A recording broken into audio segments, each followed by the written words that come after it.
and welcome to Unwarranted Music Opinions, the show with a new theme song. Would you listen to that, courtesy of Ten Bird Shadow? Finally, our ears have rest. Finally, we are able to bask in the glory of something that doesn't make me want to immediately turn the episode off and not listen to the podcast. I'm June Lindberg. I'm here with Brian Courtney. No bully, Chaz. And Chaz Jenkins. It's got Tom Hummer's seal of approval, so you all are debunked. He's listened to more music than you. He's listened to more music than you. It's quality over quantity, Chaz. Today marks the first episode of this new quote-unquote season, which basically just means that we took like a month and a half break. Can we call them arcs? Last season. Yeah, arc. This is the third arc. So the first arc is the Jane Cyberry arc. The second arc is the Chumbawamba arc. And then this one is the third arc. So yeah, par for the course. We all chose an album that we would like to shove into each other's ear holes. Stop. And take a look. Take Ew. a gander. Take a listen. I don't want to look in that. And we're going to kick things off with Brian's pick. I love the descriptors. Love, sexual, introspective. Damn. I just saw that. It do be love. It do be introspective. It do be sexual. I picked the debut album from contemporary R&B artist. As contemporary as in she's making music now. Her debut album and her only album to date, Control, from 2017 by SZA. This is, it's an R&B album from the 2010s. Later into the 2010s than I remember it being, actually. It seems like it was even longer ago that this was released. And we're only just now getting new material from SZA. So, this thing for a while was kind of like, she had some EPs and stuff, but this was the most acclaimed piece and her most famous piece. So, the music on here was kind of serving as the intro to SZA, and not only that, but, her most popular songs land here. So it was really definitive for her, really defining. And it's an R&B. It's got some soul elements in there. There's trap production. Nothing crazy in the production or instrumental departments, really, on this album, in my opinion. I think what really sells it for me is SZA's voice and the lyrical content of the album and kind of the story. It's like a pseudo concept album, I guess I would describe it as, where she's, it's self-love and it kind of, as you go along, she gets closer and closer to loving herself and kind of moving from this status of being like the woman on the side or being like, the side chick, basically. It would be the way to do it. Because a lot of these songs kind of revolve around her being the other girl in a relationship or, being just someone's like fling. And as it kind of goes on, she's trying to affirm herself a little bit more and understanding that she wants, what are you smiling for? What are you laughing at? As the album goes on, the topics go from being like the side girl to like more growing into her own skin a little bit, right? And just being more independent, I feel like. So that's what sells the album for me, is that kind of concept, the lyrical content, and SZA's vocal performances. And some of the instrumentals are really gorgeous too, I think, like on Supermodel and Garden and Drew Barrymore in particular. Those are great songs. So yeah, there's not necessarily a whole lot to get into outside of SZA's voice and the topics for me. Because like the instrumentals, I think with revisiting this thing, is I've heard it like a million times, but I was going back for the first time in a little while. And it struck me how kind of plain, I guess, some of the instrumentals are, right? And there are some songs that just don't stand up, like Pretty Little Birds, that don't stand up to anything else on the album. And I think that's true of Anything as well. And really the back half is just like, it's not bad. It's just weaker than the front half. It's a lot weaker, I think. It does have flaws, but honestly, the highlights on here are so high, and I think everything else is just real good. I don't have a whole lot of complaints about this album, even though it's not necessarily the most unique thing in the world. It's just special to me because it was around a time when I was first getting into music, and it was kind of just giving me a perspective that I maybe didn't have before. So it kind of informed me a little bit as a person, strangely. What do you all think? I disagree strongly. Right out the gate. Fuck you. I think the back half is better than the front half. Really enjoyed the back half of this album. I thought that by the time we get to like Go Gina, from there to the end, pretty much uniformly great. I know this is that's why I was confused. And I looked at the Rate Your Music track listing just now and I was like, what is going on here? Isn't the best two songs on this album Garden and Broken Clocks? Like, the highest rated track is Drew Barrymore? What's going on here? Because that and Garden are my favorite tracks. That and Garden are far and away my favorite tracks. I don't see it. Like, the first half of this record is good and it's still super enjoyable. It has some really cool features. It has some great hooks, some great melodies. But if we're going to describe anything as being plain on this album, I would say it's the front half. The back half, to me, where it gets a little bit more atmospheric, a little bit moodier. It has more synth work, some stuff that sounds straight out of like 80s, like almost cheesy 80s synths from like a TV show. Like not that they're using a way to make it sound like a horror movie, but just kind of maybe the same synths are being used, and it's kind of like this atmospheric, not dark, but kind of nocturnal sort of vibe. And you kind of get that on Pretty Little Birds. Like, it's not my favorite track either, but I think the deep bass on that song and the kind of weird groove that it has, it's just kind of a weird song, and I do appreciate it bringing some difference in tone to the rest of the record. Normal Girl is fantastic. The closer, 20-something, is really, really good, and I love how the album bookends with what I believe is probably her mom talking about control and what control means in your own life, what it means to have control. She pops in intermittently too on some of the tracks. That to me is like one of the, while I kind of enjoy those excerpts, I don't really know what purpose they serve necessarily. Like, they don't really fit in all that well with the tracks that they precede, in my opinion. They're just sort of there. I feel like it's a little half-baked. While it is sweet, you know what I mean? I like the conversation they're having. I don't know if it contributes anything other than just like, oh, well, that was kind of a cute snippet, or that was interesting. You know, for me, like, on a thing. micro scale, while they might not match up with the tracks that they're present on, I think they do like fit in with the overall themes of growth as a person. Because like you mentioned, this being a semi-concept album about kind of finding your own lot in life rather than being relegated to the side, it's basically the same thing as taking control. I think it fits in right with the themes of the record. Yeah, I mean, the front half of the album is really good, and it definitely is more upbeat. But I prefer the synth heavier tracks that are on the back side of the record. Songs that are a little more bittersweet, a little more nocturnal, just a little, I don't know, maybe a little more introspective too. That's crazy to me that you're into that side of it, but like Drew Barrymore isn't a standout for you. I know you said you liked it, but like that is like my favorite SZA song. It's a good track. It has a good hook. It's fun. I love the bass line. Really, I think it's one of the most bittersweet tracks on the whole thing, lyrically. It's a fun record, or a fun song, but it seems the most standard out of everything here. Like, it easily felt the most just standard instrumentally and structurally, and it kind of has that verse, chorus, bridge, chorus structure. It just gets kind of predictable for me. You're both wrong. This is not a front half or back half album. It is a spread throughout for my taste. I've never seen all three of us be wrong. That's I know. Crazy. Drew Barrymore is the best song. It's not my favorite though, but it's the best song, June. I don't know the what that lyrical content is so powerful on that song. But my favorite song is 20-something. The melody, the emotion, it's a strong-ass closer. But I think Drew Barrymore is just the thesis statement of what this album is trying to do. Now, some of my thoughts.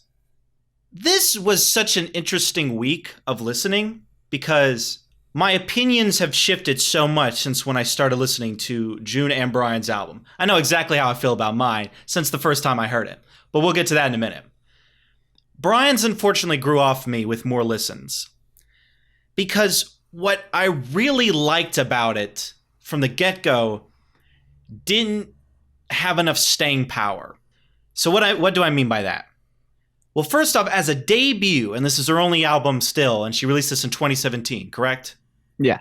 She had a single last year, and given the fact that the world's been basically shut down for a year, we can hopefully expect something from her this year or next. Right, and she did have a feature on Megan Thee Stallion's debut, which came out in December. So she's still, she's still active. She was on the Cardi B debut as well. Like she's active. It's just as in an album capacity. So strong potential. If we're going off a debut alone, there's some strong potential here. However, I think lyrically this album is all over the place. Because on the one hand, you have songs like Drew Barrymore that feel super fleshed out, super focused. But on the other hand, you have a lot of songs that don't feel quite as thought through. And honestly, the word that just kept coming to my mind when I listened to this album is immature.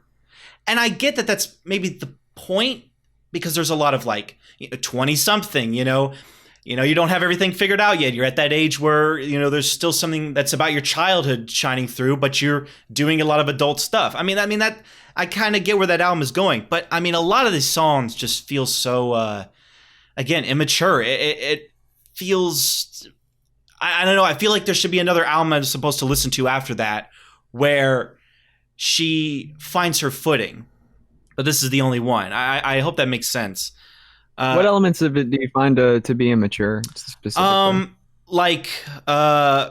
She mentions her butt for a whole ass verse, and it's do we really need this? I know this wasn't intentional, but in the song Anything, she says doo-doo a bunch, and I just don't think someone thought that through. I don't think a producer should have stopped that and said, SZA, do you know what you're doing here? I feel like there should have been a re-record, I think this is a Chaz issue right now. Maybe. I think this is an issue with you as a person. This is one of those Chaz issues.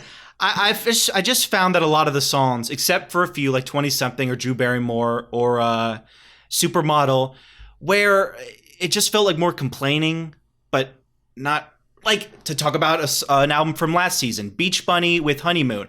I mean, that album had such a sense of maturity, and they're the same age as us, and probably the same age as SZA when she made this album. But I felt like they were able to get their thoughts across in a much more interesting way. I just don't think she does that on this one. So I would just say it's a different perspective, right? It's, this is, so maybe the Beach Bunny thing, and look, I'm doing a lot of assuming here. It's the reaction of someone who's maybe a little more I don't want to say more introspective or something, but someone who's taking a different viewpoint of trying to take it all in, whereas this is very much frustration. And you got to think they're coming from two different places. This is not breakup. This is why can't I, be the main love? Why can't I be someone's main? You know what I mean? What's wrong with me?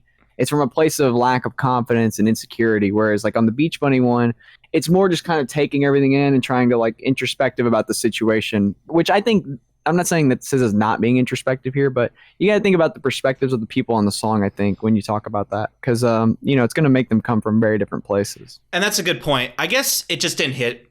If you want me to speak blunt, it didn't hit as hard as I think I wanted it to. And I think that's what disappointed me. If I had to put a stamp on it, I just felt like she could have gotten some of these thoughts a lot better, because she does on songs like Drew Barrymore or 20-something or the opening track. I just feel like some songs do it better than others.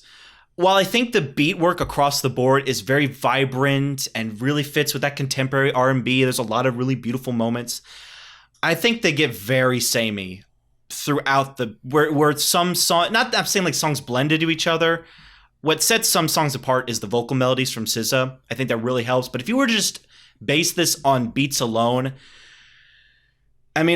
some variation would have really helped, I think. And for as long as this album is, I think the pacing is rough. And this is just my problem with soul and R&B in general. I feel like Leanne LaHavis, an artist, an album that I really loved, I also kind of had a pacing issue with that. But I feel like she handled her concept and much better.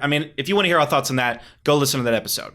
We're talking about SZA here, and get the plug in, man. Yeah, get that shit in. Go check it out. It's one of our most popular ones. Another episode. The pacing is just so rough. At 49 minutes, I feel like we could have cut some tracks, because some tracks are really weak. Yeah, not to shit on it again, but Pretty Little Birds, why do we need this fucking song? Why do we have a fucking interlude? Like 2 songs from the end of the album. Interludes go in the middle. What the fuck is this structure? And I don't think the Put interludes adds a lot wherever you either. want. Any criticism is interludes go in the middle. It's just silly, I it think. makes no sense. It makes no goddamn sense. Songs like Prom, Get It Out of Here, Love the Weekend, Go Gina's Good, Guarded, Say It Like That, Get It Out of Here. You know, we could have really just cut some songs. Whoa, whoa, whoa, What do you not like about whoa. I don't remember a single thing from it. There's a lot of forgettable the, ones. It's on it. great. That's the hook That that's has like, some of the say it best- like that, right? You Yeah. know what I mean? Do you remember that hook? Do you believe me when I say it like that? Nope. And I listened No, to you don't it remember that? No, okay. 4 times, That's all it dude. is. Yeah. Some songs, like, yeah, I just That's feel like we crazy. could have cut some stuff, get the pacing a lot better. Not even saying that the tracks need to be shortened. I think the track lengths are actually pretty good. I feel like each song has an idea. It does that idea and then it ends. I just feel like we have too much on here. Now it's a debut. You know, we got a lot of ideas, but some cutting would have really helped this, I think. And yeah, some tracks are just really forgettable. I can't remember the hooks of like half the songs on here. The Closer, like I said, is my favorite fucking song. Love the melody, love the sentiment of that track, but I still think Drew Barrymore is the pinnacle song here. It's exactly what gets across the whole theme of the album. It has the most emotion. It hits like a fucking dump truck to the gut. I mean, it's just powerful. I think the features are weak as shit. I hate the features on here. Travis Scott adds nothing to this. And Kendrick Lamar's verse is good, but I don't know who asked for Kendrick Lamar to say pussy a bunch of times. I sure as hell didn't. And I don't like that they... And who asked for like a rotating production like of pussy, you know? Nobody That's asked for that. awesome. No, It's great. Nobody asked for that, and I sure as hell didn't. And I had to listen to it. I don't like it. His Damn, verse is Really? good. I don't. You don't like that they say pussy. That bothers you. It's how they say it. Pussy. It's like Filthy Frank flashbacks, and I love Filthy Frank, but it's like, Kendrick, I don't need this, man. I don't need this. However, the family samples of her grandmother and mother, love that shit. I would actually loved more of that throughout the album. I think they give the album so much character. I completely disagree with your take, Brian. I think it really adds to that because she's probably asking for her mom and grandma advice of like, you know, talking with the theme of like, why can't I be the main love? She's probably asking for their experiences of like what they went through when they were growing up. I mean, it adds so much to the whole, you know, concept, I guess we're going to call it.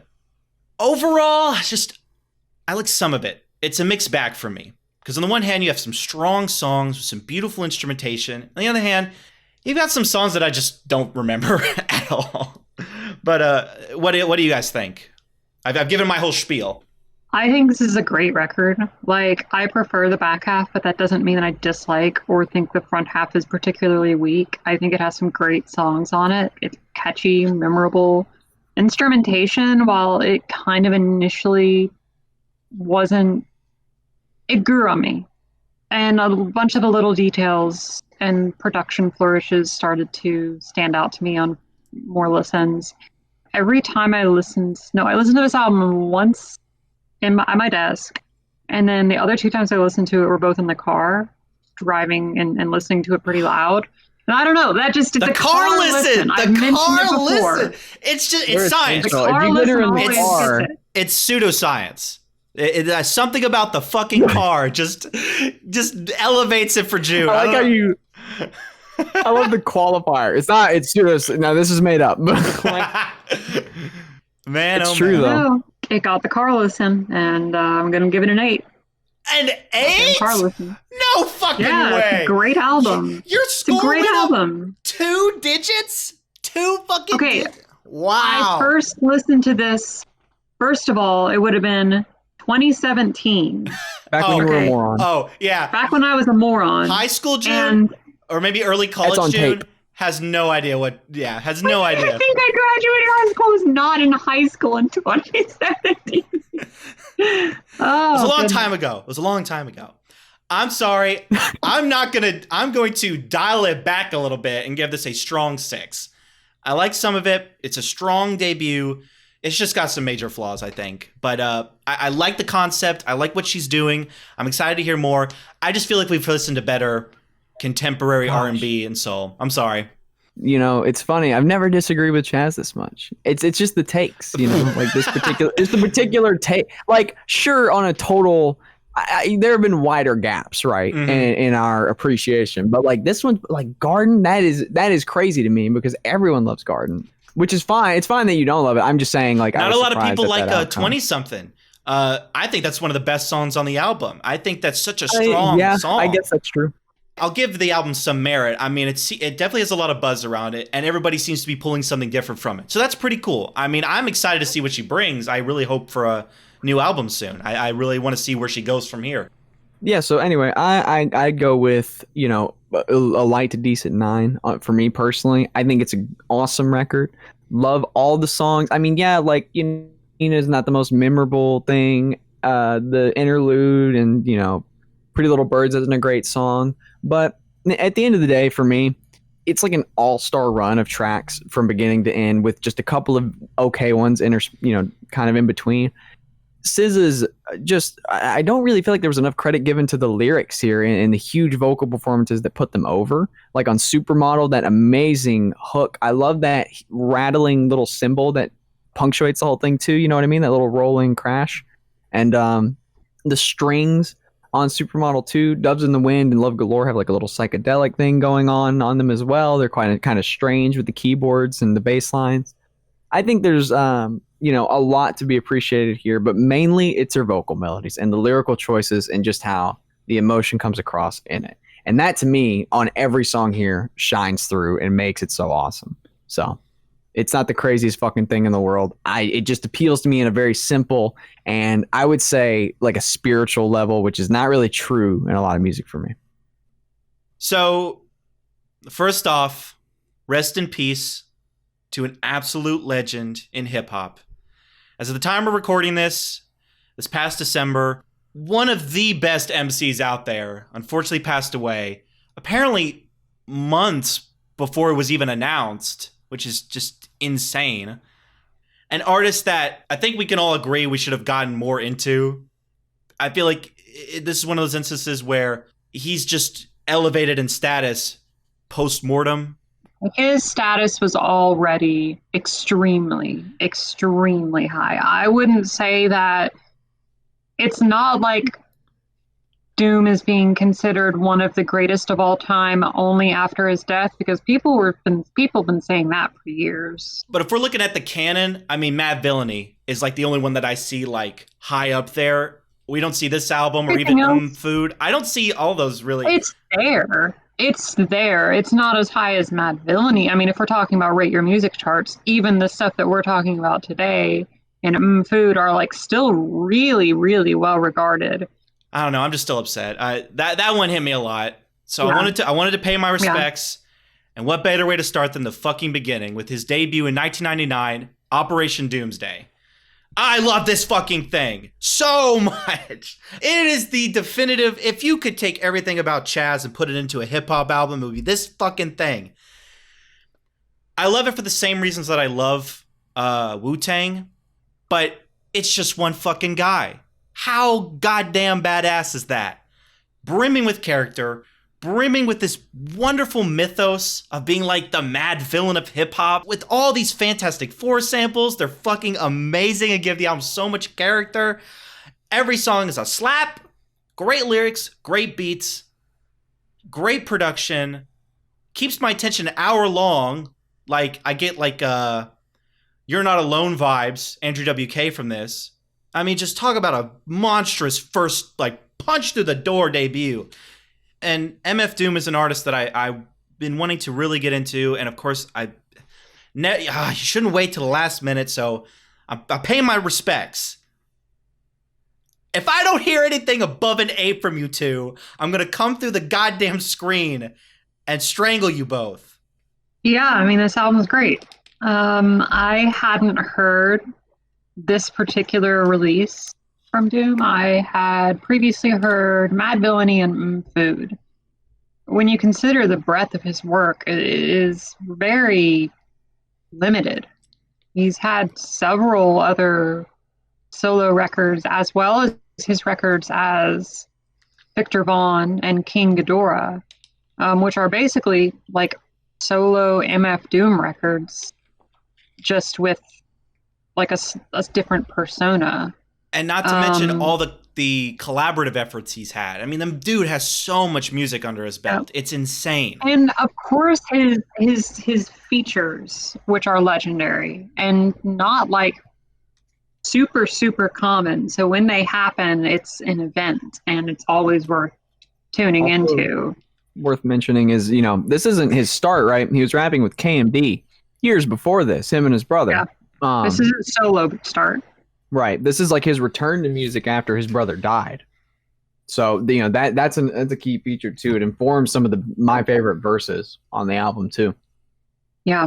And so I was interested to come back into this record because I've heard Doom in a more 2000s abstract hip hop, right? Sort of kind of style. It has a more old school vibe. Is just what I want to say. There's some of that like abstractness is here, but it's got like some of the song like The Finest sounds like it came out of '88. Like it sounds so old school, and I love it. I love the cheese on some of the beats here. But what were you saying? And the beats are a lot more informed by East Coast stuff at the time and throughout the 90s, as well as boom bap. So obviously it's an album that precedes stuff like Food, Mad Villainy, all the really weird stuff he started doing in the 2000s.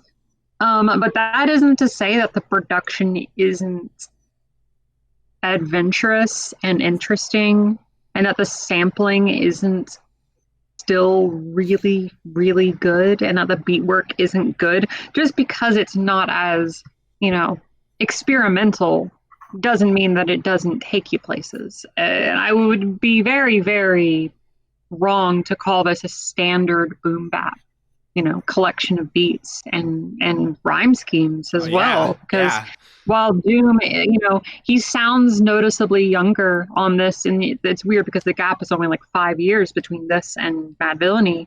His flows and rhyme schemes aren't as like completely doomified, if you know what I'm talking about. Like if you listen to Meat Grinder or Accordion, like there's the way that he speaks and raps is so unique to him. It's here, not at the same level. He still thrives in his environment, and the verses that he's writing are still utterly fantastic, if maybe slightly less engulfed in allusions, allusions, not illusions, to various media, which is all over, Mad Villainy.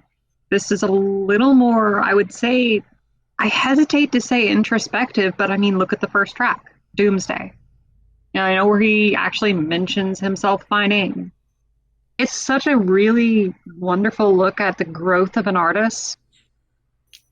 And it's not like we have to say, oh yeah, it's cool because you can see where he goes. Like, no, it's cool on its own. And Chaz, as you mentioned, it's like an hour long. Don't really feel that much. I kind of did on the first, maybe first 2 listens. The more I listen to this record, though, the more I can kind of get into all of the songs individually. And what I kind of like about the flow here, and this is just a very specific thing, is these songs have kind of a low-key quality to them, especially on the back half. It gets a lot more quiet. It's a little more bittersweet. It's a little more, downbeat by the end. It kind of sounds like every track could be the closer. I think that closers on hip-hop records for a long time have been big statements and some of the highlights of hip-hop records, especially in the 90s. He kind of just takes that vibe, that finality, and it runs through the whole back of the record rather than just the last track, which I thought was a really cool, it's just a cool atmosphere. What about you, Brian? What do you think? I thought this was pretty cool. I think there's a lot of elements here that would go on to be perfected later, not just specifically with the beat work or anything, because of course, Doom is not Mad Lib, and I'm not here to make that comparison, right? Some of his work over J Dilla's beats, that's some of my favorite stuff, and that's what I've heard going into this.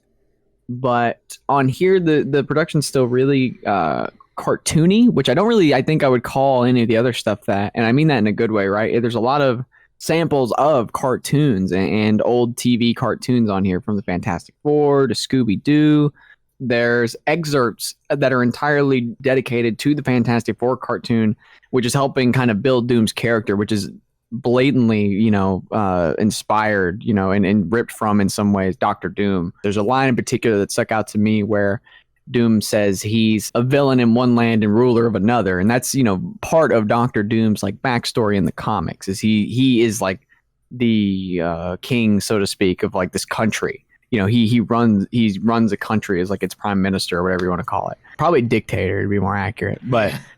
So he's already kind of building the character. It's not as strong as it would go on to be. It's not as descriptive, I think. But it's not that he's a bad rapper on here. I think he's really figuring out the character, trying to figure out where he wants to take it, maybe. And that's where I see this album as very formative, is in those character aspects and what Doom is trying to do with this new persona that he's re-entering rap with. And that would go on to define the rest of his career and his legacy. On Arrival, maybe totally different mindset, but knowing what it would go on to be and just how grimy and gritty and villainous the persona would go on to be, I definitely find it less intriguing here with that context. The features on here are really good too. I think Tommy Gunn in particular is a rapper that stuck out to me. He's on here as himself and as Rodan, I believe, is like his monster persona on the track Who You Think I Am, where there's this ensemble of features that are listed as monsters from the Godzilla movies or the Godzilla lore. Tommy Gunn on that track and the track where he's just himself is great. Production overall is really good.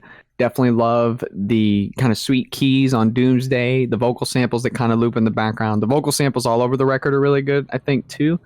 The record scratching on Doomsday is such the an turntablism. awesome addition. Exactly, yeah. Tick Tick is the song where, the song, speed it up, slow it down, speed it up, and the beat actually slows and speeds, and they change their flow and their cadence to kind of match it. I thought that was really impressive, like rap gymnastics. On the part of Doom and the feature on the track. I also love the King Ghidra like sample that plays out, and then we go into Red and Gold, which has King Ghidra featured on it.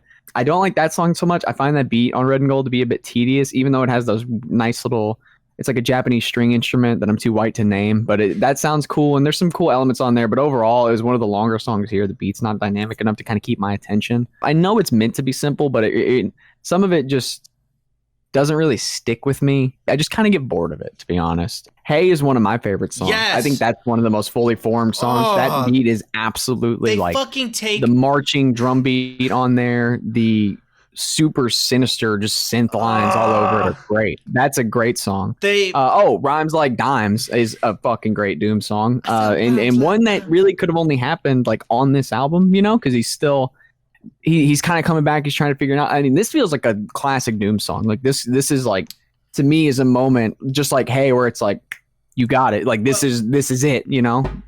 Brian, you brought some artists on the show where you would be like, a lot of their canon stuff is on here, or like classic Brockhampton, where we've talked about their albums. You're like, this is a definitive Brockhampton track, and it's on this one. So many of Doom's like must canon tracks are on this album. That's what I've noticed. And like Rhymes Like Dimes is one, Doomsday is one, Gas Draws is a huge one.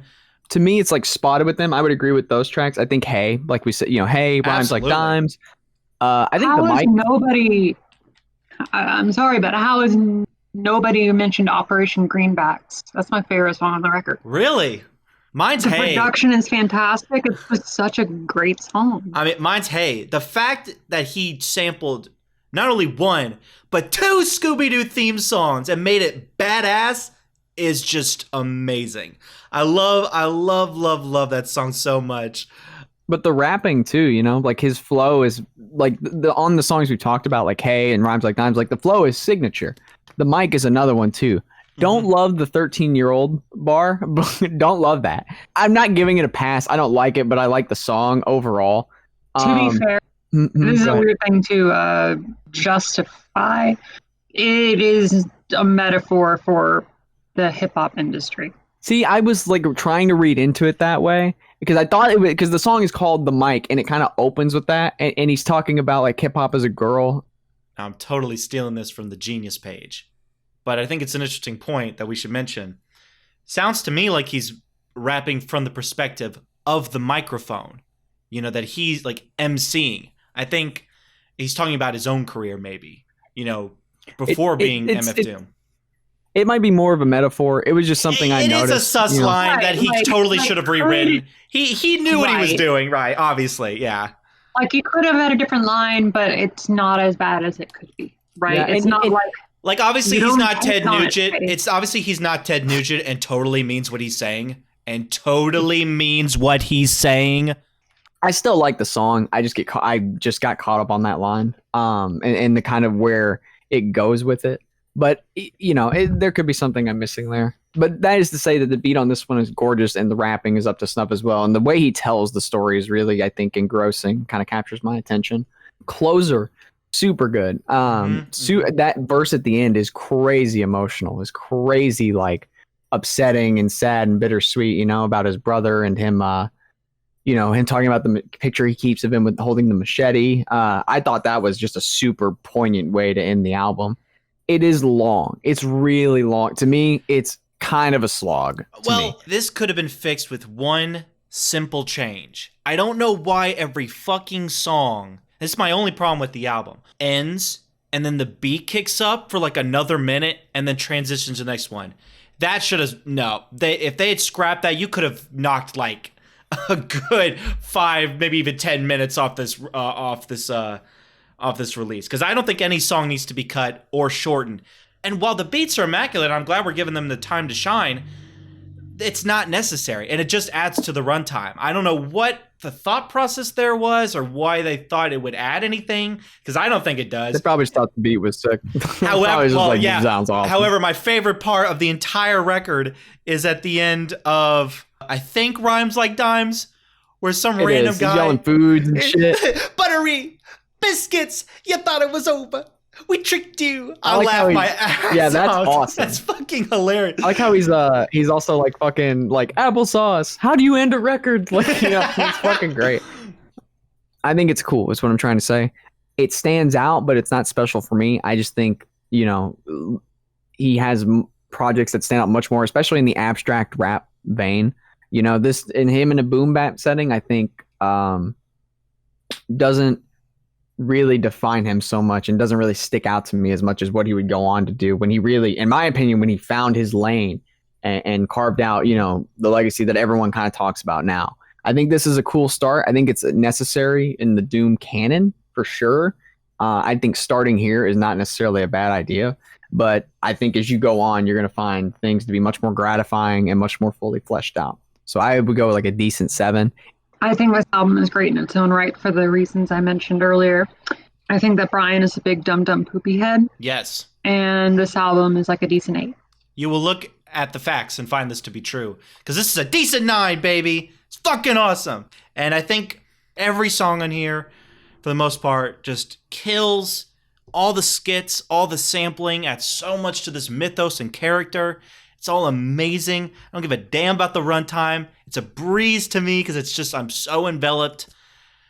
And it just, I just wish I would have gotten more into this artist when I had the chance, you know, because I've known about him for so long. So, you know, better late than never. He lives on in the records, you know. Yeah. He's made. I'm sure we're going to get a bunch of posthumous stuff come out. I just hope it's respectful. I hope it kicks ass just as much as this one does, because MF Doom is a motherfucking legend in all caps, baby. The album I chose is Escape from Noise by Negativland. So I wanted to choose something way out of our usual purview, because I just want to broaden the horizons. And so I decided let's choose a sound collage, plunderphonics, early on in the genre. Nowadays, when you say plunderphonics, you probably think of the Avalanches or other groups that take a more dance and house-oriented approach to sample-based music. But Negativland taking it a bit more experimental, a bit more sound collage, bit more, I don't know, a little more avant-garde. And this album here, when I first got into it, I I listened to it quite a bit. And I don't know, like it really gets its way into your head. And it reminds me of another album that we talked about for this show a long time ago. I wonder if either of you can guess thematically, not musically, but thematically, what this album is probably closest to something else we've talked about on the show. What season? What season? Yeah, was what it in? season? Season 1. Season 1? The only thing that comes to mind for me, and I'm pretty sure this is wrong, is the Chumbawamba debut, but that's it. That's the first thing that comes to mind. An album that covers similar topics to this. Did you pick it? In a very different way. Did you pick it? Not going to say who picked it. Not going to say who picked it. In a very different way, very different musical style. Well, similar themes. Similar themes? Leaves you thinking about similar things. No idea. I'm at a loss for it because I don't remember touching anything that like touched on the themes of this. Seether. It's the Seether album. Oh, totally. Rise above this. Dude, we gotta rise above the noise. No. We gotta. You know what? No, not Frank Black. It's Frank Black, right? Weird Al. Pie in the Weird Al. Yeah. Ween. Is it Ween? Minutemen.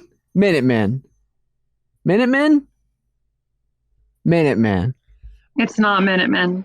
I get one more guess. Deceit by This Heat. Is it Kendrick Lamar? That was actually my guess, but I don't get. Oh, that's the only other one with like Cold War shit. But I don't get Cold War. I get like media intake and commercialism. You don't get Cold War from this at all? From Negativland? No, I get more. Huge. No, I get like commercialism. Oh my, this is a and media massive, intake. massive. No. I get if huge. You did not get Cold. I get huge. If you didn't get Cold War paranoia from this album, you did not pay attention. I get huge commercial. I get huge capitalism. You get that. I get huge commercialism and capitalism and media intake and the scariness of that's what I get. Nothing about the cold. Maybe it is there. It is maybe like one or two songs. Time Zone being the most prevalent. That's the only song that I might see your point. But most of the songs, like, I get strong capitalism, commercialism, media intake. You don't get any political, like, there is so much political stuff on this album. Like, there is stuff about media and capitalism and commercialism, but I think that's like the text, the subtext, what that means, what all of this is coming together to thematically represent is the divide in political structures and the amount and the lengths to which people on both sides of those structures will go to, I'm trying to think of the right word, but just paint the picture so terribly. Like, it's basically showing the extremes. Mm-hmm. It's basically showing the extremes of capitalism being like the crazy consumerism and all of that. And then it's also showing extremes of the other end, which at the time would have been like the Soviet Union. You know, it's painting this like picture of like, oh my gosh, car bombing revolutionaries or people shouting on the street, Christianity is stupid, communism is good, give up.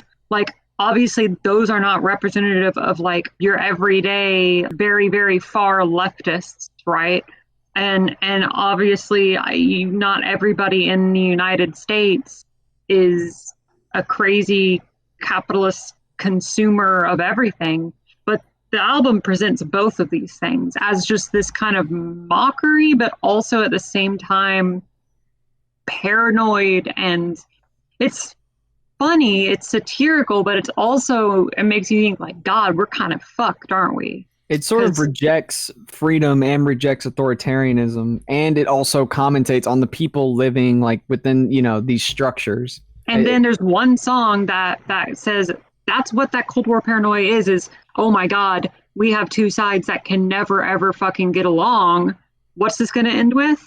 You have yellow, black, and rectangular, which is kind of funny, but chilling at the same time, in the way that the Coke ad bit from the Chumbawamba record was kind of chilling, because it was like, this is kind of funny, but at the same time, this is really awful because it's corporations making you believe that they care. Whereas Yellow, Black, and Rectangular is like, oh my gosh, it's a weird little chopped up sampling bit between two voices having a conversation. But that at the end, it's like you find out that the conversation is basically someone saying, don't worry about that. That's just a nuclear radiation sign. That's just saying, don't worry, but you don't have to worry about that. Like, not to mention the paranoia. You Don't Live Here, which is, basically directly ripped from someone at what it seems to me is like a congressional hearing or some sort of like, hearing where they're talking about this owner of this, nuclear reactor or this plant, right? And the context of the diatribe is that there was a meltdown, a catastrophe, a nuclear disaster that resulted in people losing their homes and probably the lack people, of transparency. Like people have died, people have gotten cancer, people have had radiation poisoning. All of this happening in the United States. It's this sample of literally one of the workers with some really blown out and distorted applause kind of dispersed between, shouting, yelling at basically taking this owner to task over the meltdown, how the lack of transparency and the fallout from everything and how he's unaffected by it. Meanwhile, everyone else is suffering, Yeah. And like there are funny moments and silly moments littered throughout. And Negativland has never been a band that did not have a sense of humor, even if it was a dark sense of humor. For example, like the thing people know Negativland for who aren't like super music nerdy is back in the 80s, or might have been early 90s, a young man murdered his parents with an axe. And Negativland themselves started the rumor that he did this because he listened to Christianity is Stupid and was inspired by that song. And news outlets picked up that story and ran with it as if it were fact. That's what their next album, or one of their next albums, Helter Stupid, is about media and how they just pick up on any little rumor and treat it as fact. Okay, calm down. Okay, calm down. I have a lot to say because I didn't catch that stuff, or I caught it, but like it wasn't what stuck with me. The more commercialism and media intake stuck with me more about what this album was due than the communism stuff. When I first, they're referring to like the I couldn't figure it out either, but once June pointed it out, that makes sense to me. It makes total sense, yeah. But that's in the context of Time Zones as well is a lot more chilling than it initially seems. Yes, in the context of listening to it, not at all. Like not at all. So let me give my thoughts on this record. This was a grower like no other, because on the first few listens, I just did not like this thing. But at the same time, the aesthetic and the mythos and the themes of it, I mean, totally up my alley. I really connected with them. But this whole thing is a goddamn headache. Almost every song is just a fucking headache. The constant repetition of samples makes for just such a wacky musical experience that grew on me and I got used to, but I mean, there were some songs that I just cannot fucking stand. And the Yellow, Black, Rectangular one was one of them. I fucking hate that song. Oh, come on. That's such a good song. It plays like a fucking Rugrats episode on acid. The fucking like keyboard. Okay, so I just want to say with the Rugrats reference, we are now, okay, there's 3 layers to this album. I just want to point out real quick because they're not important. This album includes the second instance of a strange inclusion of Over the Rainbow, and is also our second inclusion of someone counting down, screaming, and then there's cacophonous noise following on Car Bomb. And now the second instance of Rugrats being mentioned on the show, originally with Ragdoll and now here. Just thought that was interesting. Continue, Chaz. My problem with most of this album is that they have a great idea and they just take it to an extreme that I don't think it needs to be taken to. And maybe that's because I didn't understand, like, or didn't catch some of the themes that June had mentioned. But like, or I hate with such a fiery passion Over the Hiccups. Hate it. Get it out of here. I get so frustrated every time it tests my patience like no other. Which, funny enough, that was What? that song was actually Oh my sampled God. by Chumbawamba. Funny enough, that actual song was sampled by Chumbawamba. This is a time capsule for the time it was made. I mean, it's such an 80s vibe. The production, the synth is like, you can't get that anywhere else but the fucking 80s. And the production is stunning.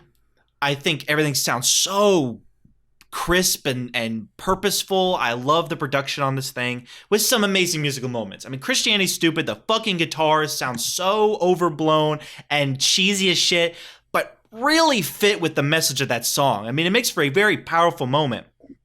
Is there any It's very poignant and juvenile at the same time. I don't know. I'm just very conflicted. And the vocals are irritating. I hate the vocals that repeat, "Is there any escape?" I hate it. What about the part where the guy goes, "Can't maintain your erection on the Playboy chair"? That song slaps. That's an amazing song. That's one of the best songs on the album. Announcement to Michael Jackson is great. I love the Playboy channel. Hate Escape from Noise. Stress and Marriage is cool. Hate Nesbitt's Lime Soda. It's such a weird acoustic jam comes in. What? I don't get it. Sycamore's awesome. Love Sycamore so much. They're over guns. Love like that. That part sends shivers down my spine. Car Bomb grew on me too. But you know what's crazy? I hated this song so fucking much at first because it reminded me of Tokyo Anal Dynamite. It's like American culture is so fascinated with Japanese culture and vice versa that I could totally see, little young Garo Gaga listening to this album and they hear Car Bomb and they're like, "Oh shit, we could make this even more insufferable. Like, let's do it." I don't think that's where it happened. In my canon, but it did. Car Bomb, I don't know, like this album to me, as you're going through all these songs, I get that some of them are humorous and satirical, and like the first couple listens, I mostly found this to be, wow, this is a wacky, fun album that's kind of crazy and zany. The more I listen to it, the more that every song on here makes me just kind of uncomfortable to think about the ramifications of what they're discussing. Car Bomb, for example, is it a blast of energy and a fucking just pumping like crazy, sound collage? Yes. But is it a very real thing that when I think about it, like, how can political statements be made to where people will hear them? Sometimes people get so desperate they blow up cars. Like, do you think about it in that way? And everything on the record, like Yellow, Black, and Rectangular, has this very sliced up conversation where words are being cut off halfway through, sentences are being, stopped and then started over between these two characters. And it kind of, to me, like you have the characters basically are just like this kindly doctor man, and then you have like a very, very upset and paranoid woman. And in the end, the kindly doctor man like says, "Hey, don't worry. These yellow, black, and rectangular things you've been seeing, these are just, these are the signs for radiation." And I feel like the frenzied way this song is put together with all of the samples adds to the level of like fear that's going on with this lady. It's so, and the fear that should be going on between like everyone at the time, thinking like, well, God, we really can't come to a conclusion here that doesn't have us aiming nuclear weaponry at each other. It's the norm. This is a super difficult like kind of album because you got to get used to the sound of it, and then you can get into the message, and the message is super obtuse and not necessarily easy to pick apart. I do think it's noticeable as you go on if you're, alive and can read. It's hard to get into it when most of this music is fucking insufferable. It's really difficult. It's presented very obtusely. Like you wouldn't necessarily. Some of it is so on the surface though that I think you start to pick away at every other song. Like when you get to Christianity is Stupid, it's a super overdriven guitar, marching drum, like boot pounding kind of tune. And then once you kind of get past that about what the song is saying, because that's one of the first songs that I started doing it with, and I think one of the easiest ones to do it with, criticizing one thing that's not new to being criticized, and just tells you communism is good. So it's like, this institution is bad, our institution is good, and just repeats that over and over to this overdriven guitar beat, right? And it's just like pointing out how, to me, it's kind of illustrating how is this any different? Like this, blind following of this ideology. How is this any better? And once I kind of picked up on that, it was much easier to kind of see what each track was. That there is a political slant to the record, very obviously, and a very heavy satirical one too. It's probably more satirical than it is political. You know what I mean? It's not so much taking a stance, it is taking things and criticizing them or presenting them in a different way or in a satirical way. I would say this criticizes the right more than it does the left, but it criticizes the left to the authoritarian left. I do think that Negativland politically are on the left, but this album is more of a examination of what it's like to be living in a world where you were caught between these two opposing sides and unable to do anything about it. Yeah. No matter what your political views are or what you would like to see in the world, they're looking at what they do see in the world and saying, okay, well, what we see in the world is people screaming at each other. Not really a lot more than that, Yeah. And one of the songs, like going to great lengths, and one of the songs that I think illustrates this is Time Zones, which didn't really click with me for a while before I looked into it. I love that song. I think that's a great... Very creepy. It's another weird conversation. It sounds like it was taken from a radio show or something like that back in the 80s. And it's this conversation where the host is basically saying, the line of conversation is do you know how many time zones there are in the Soviet Union?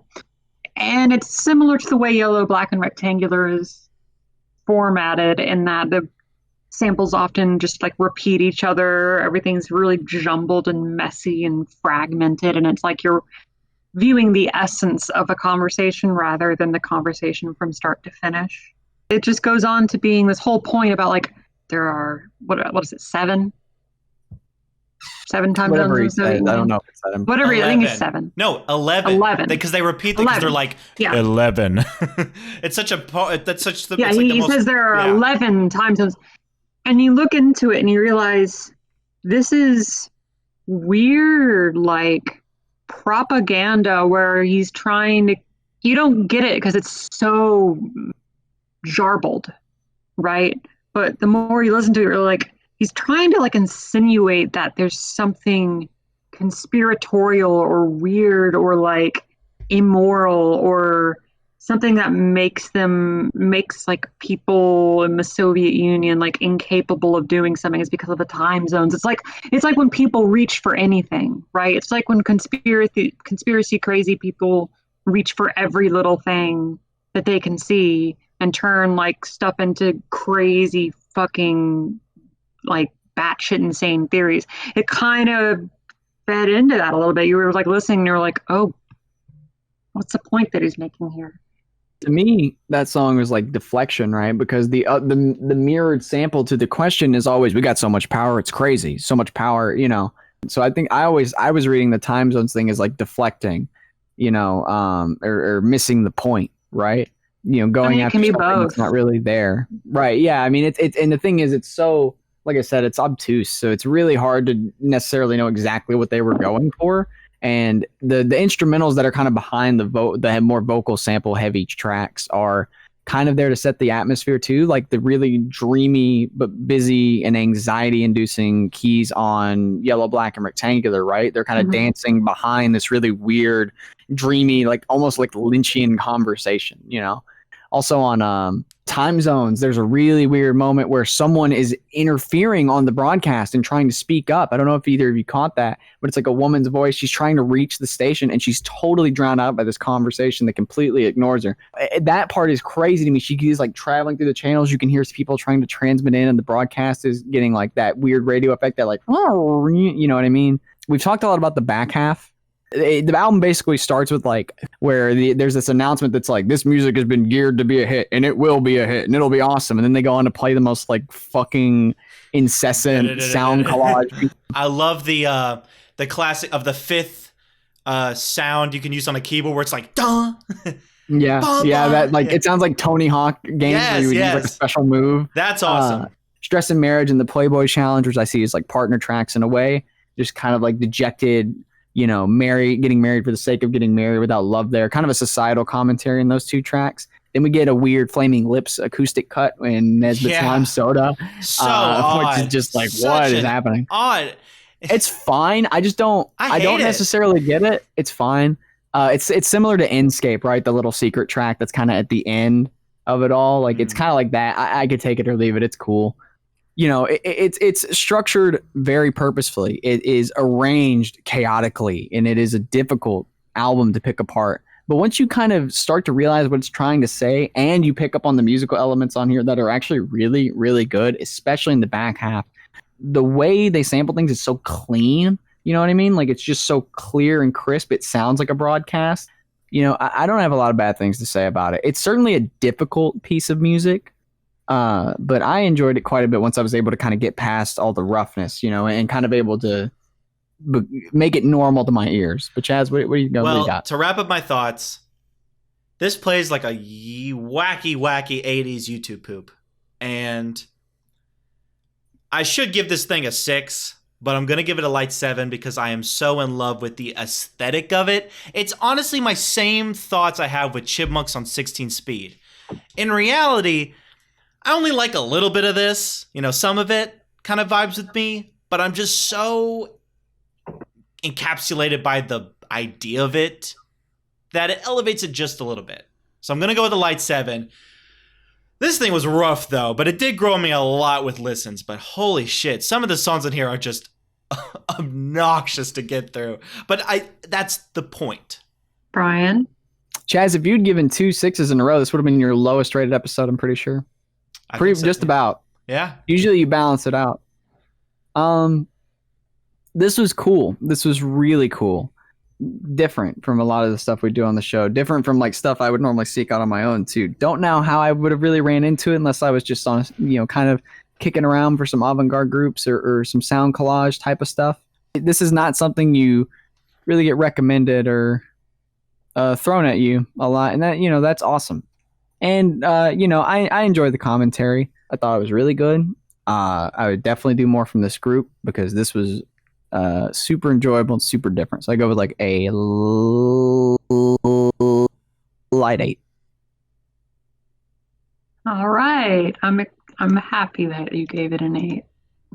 This album is one that's on my mind a lot after listening to it, and even talking about it now has made me consider different perspectives and readings of it that I hadn't really thought of before. I think there's a lot that you can glean from this, and a lot that is being said. And like all of the best art, it is up to your own interpretation. And I do think that while there were very likely takeaways that Negativland intended, there's also takeaways they didn't intend, and those can be just as valuable to the perceiver of the art. So I'm going to go with like a light 9 on Escape from Noise. It's definitely one of the most unique albums I've heard. It started as an album that was like, oh, that was a cool listen. And now it's an album that when I'm done listening to it, I kind of feel the same as when I'm done listening to Deceit by This Heat. I'm like, oh, gosh, this world.